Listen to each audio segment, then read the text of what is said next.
In the previous episode, after Luo Feng stole dozens of true god corpses, he was quickly hunted down. He took advantage of the tomb ship to escape and hid himself within the battlefield. Shortly after, a massive army of strange beast true gods joined the battle. Among them was even one of Luo Feng's clones. Golden Horned Beast stayed with the Lawmasters from Nine Smoke Marsh, and because it had a completely different aura from humans.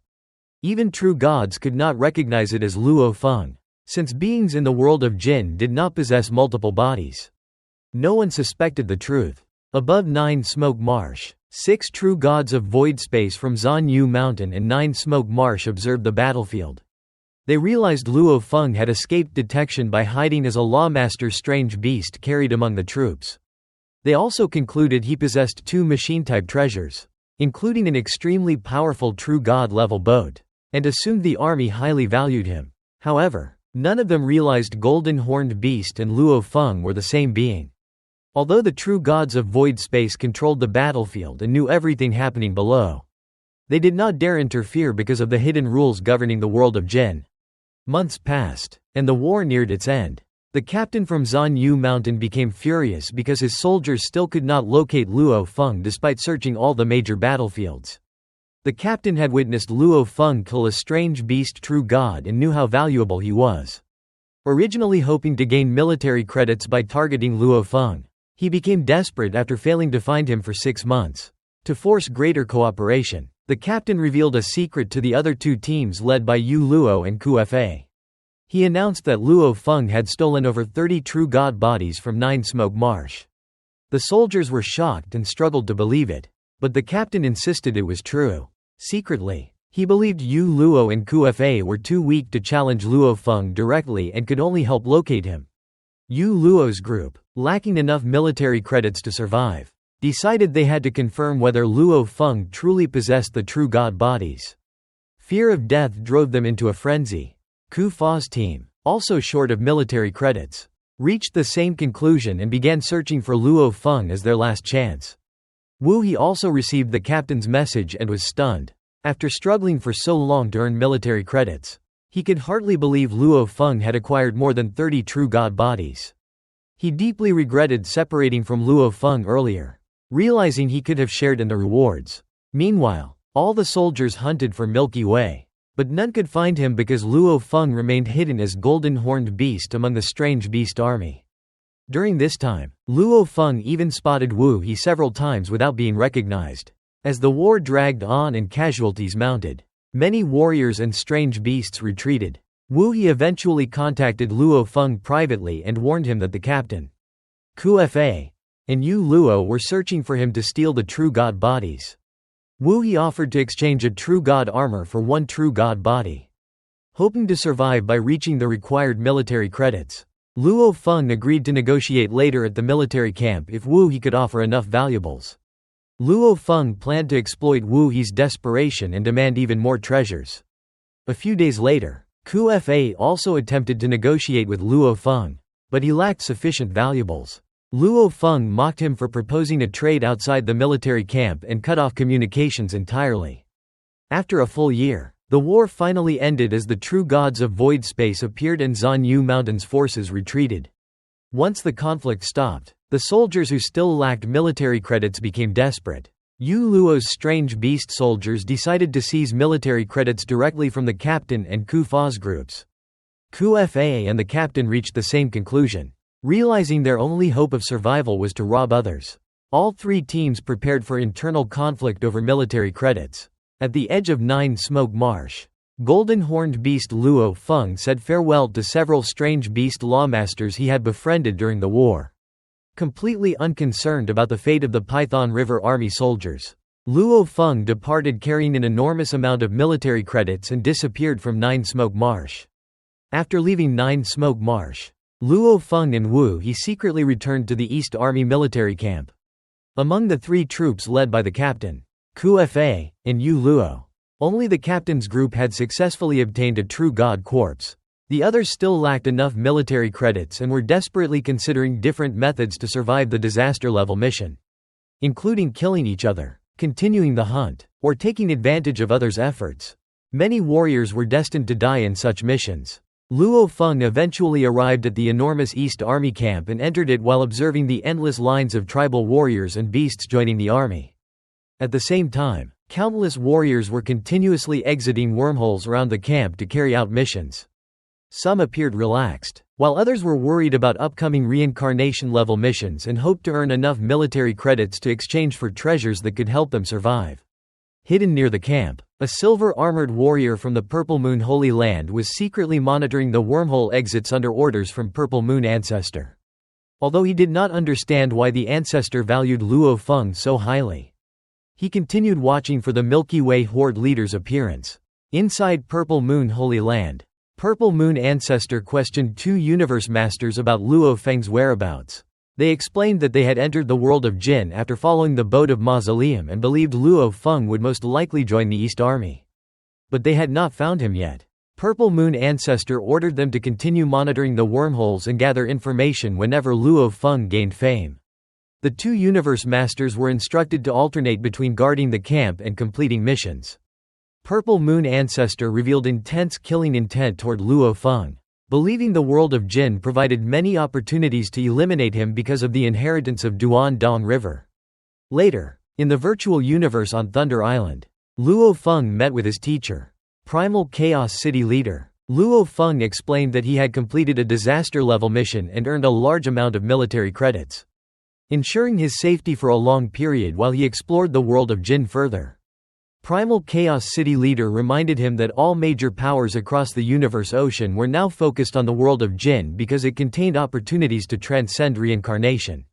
Supreme true treasures and automaton-type treasures. Luo Feng explained that even the primal universe origin will had encouraged him to remain in the world of Jin for as long as possible. He also planned to exchange military credits for supreme true treasures and eventually bring some back to humanity after an era passed. Primal Chaos City leader was delighted because the human race needed stronger treasures and expansion to compete with the two Holy Lands. Luo Feng then stated he would head to the military point to exchange military credits for inheritances and treasures, hoping to uncover deeper secrets of the world of Jin and later share that information with humanity. Back at the Python River Army camp, Wu Yi hurried over and reminded Luo Feng about their agreement concerning the true god corpses. Wu Yi feared Luo Feng might exchange all the corpses for military credits, which would ruin him completely. Luo Feng reassured him that he would keep one aside and then departed happily for the military point at the main hall. As Luo Feng traveled through the military camp, he admired the scenery and eventually reached the towering ancient main hall. Following the military rules, only warriors who had completed missions could exchange for treasures there. Once Luo Feng stepped through the doors, space and time suddenly shifted, transporting him into a boundless separate world filled with warriors and mysterious golden figures. A golden figure appeared before Luo Feng and informed him that warriors currently on missions could not trade for items. Luo Feng calmly replied that his mission was already complete. With a wave of his hand, he revealed the gigantic corpse of a serpent-like true god nearly 1 million kilometers long, instantly shocking the many lawmasters present in the military point. A nearly 1 million kilometer long true god corpse fell to the ground, shaking the area and shocking nearby soldiers. A golden being inspected it with golden light and confirmed it was a true god from Nine Smoke Marsh, completing the mission and awarding Luo Feng 10,000 military credits. Luo Feng realized the military had extraordinary control over the world of Jin because the body's origin was identified instantly.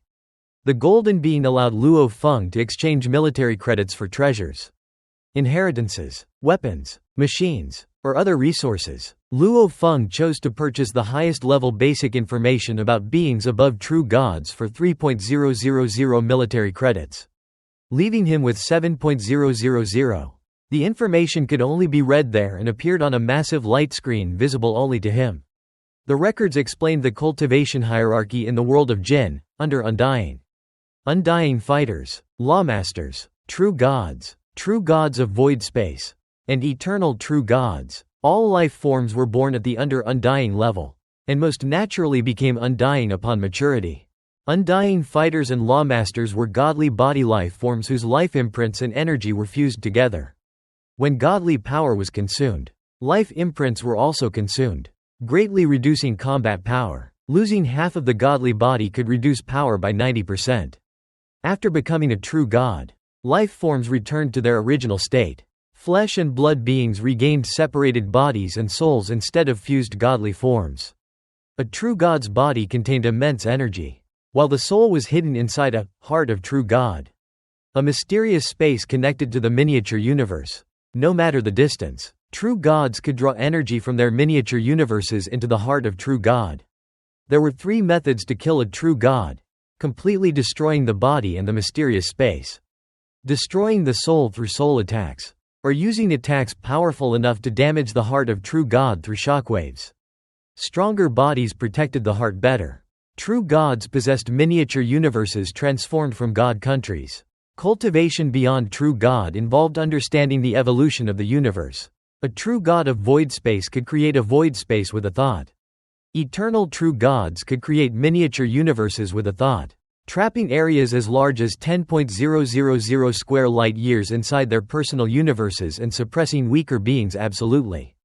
The world of Jinn had 4 eternal true gods. The 4 generals commanding the 4 armies. They served the godly king and could leave the world of Jinn freely.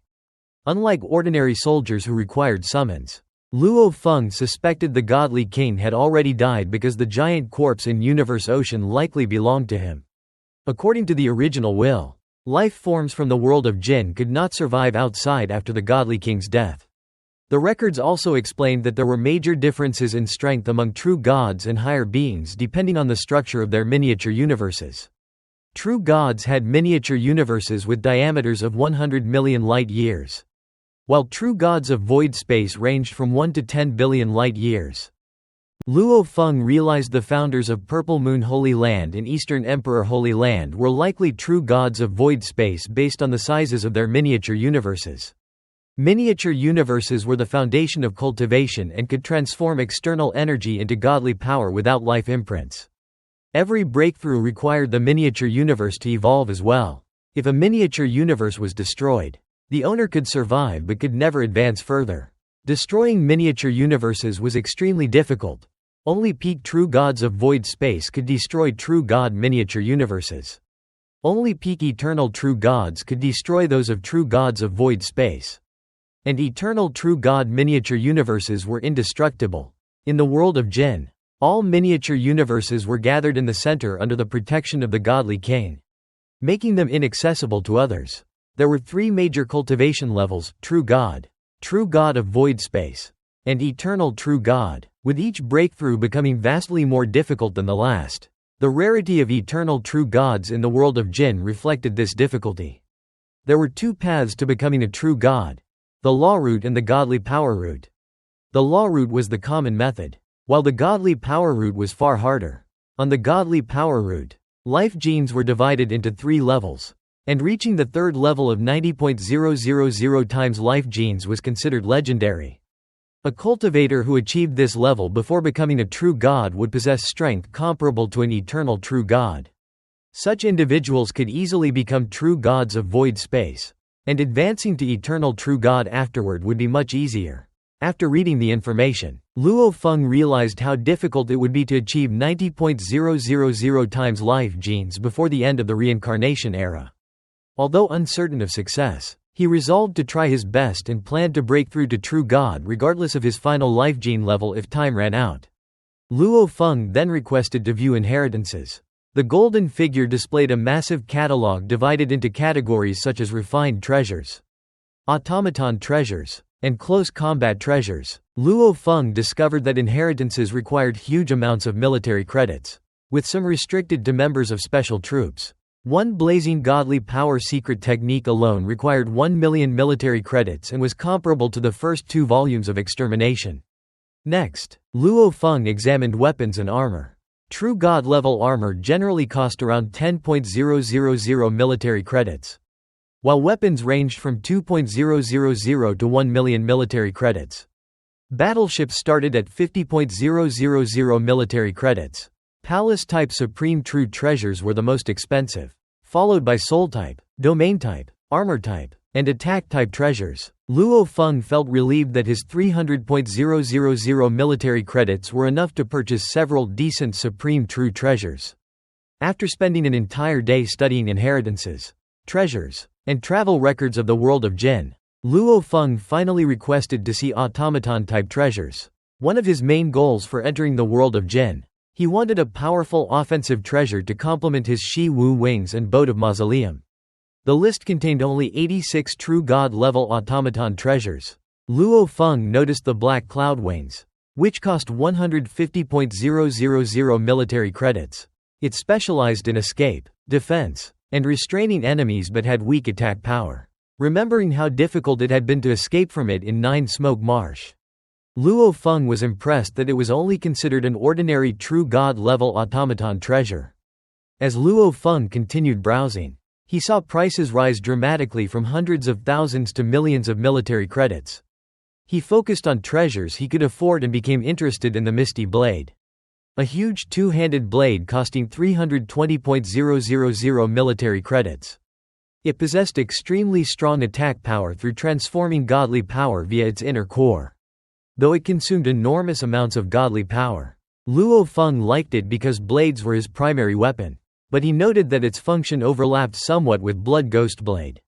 Further down the list, Luo Feng found increasingly unique treasures, including automaton battleships comparable to the boat of mausoleum. Finally, he reached the most expensive item, the wuxia god. Wuxia god was a unique true god-level automaton personally created by His Majesty the Godly King. Only one existed, and it required 30 million military credits. Only true gods or lawmasters who had received a seal were qualified to exchange for it. And Python River army warriors were forbidden from trading for it. The wuxia god had overwhelming defense made from precious materials that even eternal true gods could not damage. Terrifying attack power, and incredible agility. Its only weakness was its extreme consumption of godly power. Enough to completely exhaust an ordinary true god instantly. Since its creation, no one in the world of Jin had ever qualified to exchange for it. Its true power remained untested, though it was assumed to be extraordinary because it had been personally created by the Godly King. The automaton resembled a streamlined monkey with an agile tail, and merely looking at its image conveyed incredible speed and flexibility. Luo Feng was deeply tempted because he understood the immense value of such a perfectly balanced single-body automaton treasure. However, he realized the price and qualifications were far beyond his reach. Curious about the meaning of receiving a seal, Luo Feng paid 500 military credits for additional information. He learned that receiving a seal represented the highest honor in the world of Jin, where an outstanding being would be granted a Jin title. Only the 4 great generals in the world of Jin possessed such seals, placing them above all true gods of void space. Luo Feng noticed similarities between the Jin title and the Wu title once held by Duan River, linking both to the Godly King. The requirements for receiving a seal were extremely strict. Any prominent eternal true god would immediately receive one, but among true gods of void space, only 1 in a million could qualify. Since the creation of the wuxia god, not a single true god in the entire world of Jin had ever been granted a seal. After wuxia god was created by His Majesty the Godly King, no true gods or lawmasters were ever successfully sealed again.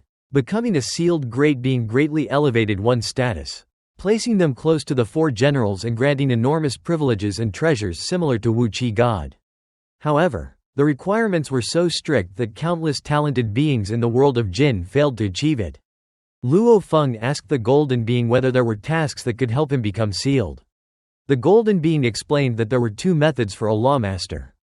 The first method required fulfilling 2 conditions. First, the candidate had to follow the godly power path to become a true god and raise their life gene level to 90,000 times before breakthrough. Then undergo testing by the 4 generals. Second, the candidate had to solve all 10.081 games of the Rhinoceros Emperor game. Anyone who fulfilled both conditions would immediately be sealed and receive a status equivalent to the 4 generals themselves. Luo Feng was shocked by the requirements. Achieving a 90.000 times life gene level was already nearly impossible, especially in the world of Jin where valuable resources were tightly controlled by the military. Solving all 10.081 Rhinoceros Emperor games as a lawmaster was even more outrageous, as even the inheritors of Duan River could not do it. Luo Feng realized that anyone capable of meeting both conditions would easily become an eternal true god and stand among the top beings of the ancient civilization. Luo Feng then asked about the second method. The golden being explained that the godly king had left a second path because the first was too difficult. Lawmasters could apply for sealing tasks, and if they completed the assigned task, they would become sealed. However, only one sealing task appeared each era, and participants could not attempt another until the next era. When Luo Feng asked about the death rate, the golden being revealed that around 90% of participants died during sealing tasks, while the remaining 10% survived but still failed to complete the mission. In the endless eras of the world of Jin, nobody had ever succeeded. The golden being refused to reveal the task details unless Luo Feng officially applied and advised him to first train through incarnation-level tasks. Later, at a tranquil giant lake, Wu He anxiously waited for Luo Feng. He feared Luo Feng might exchange all the true god bodies for military credits and repeatedly muttered that he was willing to hand over valuables to secure his share. When Luo Feng arrived, the two landed on an island. Wu He complimented the island's elegant and natural design, but Luo Feng explained that it had been left unchanged by the previous soldiers who lived there. Luo Feng then directly demanded to see Wu He's sincerity and valuables. Wu He first presented a true god armor covered in green scales, claiming it surpassed the armor of the Python River army. Luo Feng showed no reaction. Wu He then revealed a true god-level golden ship from northern True Ocean. But Luo Feng still appeared uninterested, though inwardly he considered it extremely valuable and worth at least 50,000 military credits. Growing desperate, Wu He also offered all the Lawmaster weapons and armors he had gathered in Nine Smoke Marsh. But Luo Feng still refused. Luo Feng believed Wu He, as the child of the northern True Ocean Master, must possess even greater treasures and intentionally pressured him further. Finally, Wu He admitted that he had brought out another valuable treasure when leaving northern True Ocean. He offered to trade it in exchange for his share, though he requested the return of his ship afterward. Realizing Wu He possessed something even more precious than the true god ship, Luo Feng became interested and ordered him to reveal it. Wu He was forced to trade his most valuable treasure to Luo Feng in exchange for a true god corpse. He gave a true god-level armor, many Lawmaster armors, and the automaton treasure 7 searing flying armor, which specialized in survival and escape and was worth 120,000 military credits. With the corpse, Wu He completed his mission, survived, and gained 10,000 military credits. He had originally believed his treasures were enough to survive the disaster-level mission. But the battles proved too difficult, leaving Luo Feng as his only option. Afterward, many warriors begged Luo Feng for true god corpses, offering loyalty and treasures, but Luo Feng demanded treasures worth 100,000 military credits in exchange. Since most soldiers could not afford that price, no further deals were made, causing many warriors to resent him. 3 years later, Luo Feng exchanged 7 searing flying armor and 33 true god corpses for military credits. He spent most of them on Golden Claw God, a powerful automaton-type treasure costing 400,000 credits. Along with a true god-level domain treasure, Golden Claw God was balanced in attack, defense, and speed, similar in style to wuxia God though weaker. After studying the armor for several days, Luo Feng mastered its secret engravings and discovered it could amplify his power by 2 levels. He believed his 9th tier attacks could reach the 11th tier with it, making him one of the strongest beings in Universe Ocean. Luo Feng also realized why ancient civilizations valued automaton treasures so highly, since they allowed users to unleash power far beyond their normal limits. By the 5.600th year in the world of Jin, Wu He informed Luo Feng that Captain and the other troops had finally returned after suffering terrible losses. More than half the warriors had died, including Yu Luo, while Ku Fa barely survived. Some surviving warriors hated Luo Feng, while others tried to befriend him. But Luo Feng remained unconcerned and instead applied for a dangerous title-receiving mission with a low survival rate. Confident in his own strength,